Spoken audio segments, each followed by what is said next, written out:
কারণ বাংলাদেশে দুইটা বড় রাজনৈতিক দল ছিল, একটা ছিল আওয়ামী লীগ আর আরেকটা বিএনপি। আওয়ামী লীগ কি বাংলাদেশে আছে? গত 5ই আগস্টের পর শেখ হাসিনা পালাইয়া ইন্ডিয়া চলে গেছে। আওয়ামী লীগের ম্যাক্সিমাম নেতার কোনো খোঁজ পাওয়া যায় না, বাদি চালান দিয়েও পাওয়া যায় না। পাওয়া যায় না? তাহলে কারা মাঠে আছে? এই মাঠে 1 বছর 4 মাস কারা আছে? বিএনপি। এই 5 তারিখের পর যখন সাধারণ মানুষ তার পাশে গিয়ে কারা দাঁড়িয়েছে?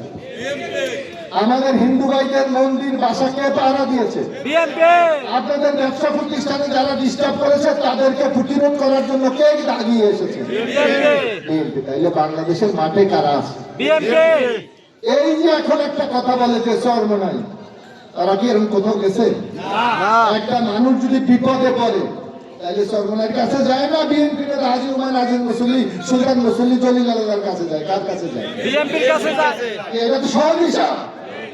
কারণ মানুষ বোঝে বাংলাদেশের সবচেয়ে বড় দলটা হলো এখন বিএনপি।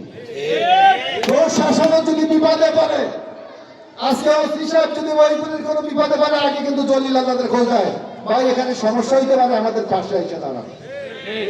আমি আপনাদের ছেলে হলো, এই আমি যখন ছোট তখন আমি দেখছি আমার ইউনিয়নের নাম লতাচান,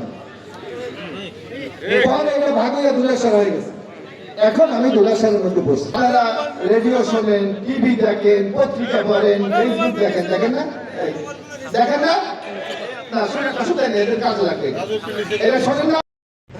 সত্যি কথা বলতে কি সগির ভাই, যাও যেমনই হোক, মাছ যদি ভালো চাও সাগর রশি জালে লাগাও। দেশেরা একটাই না,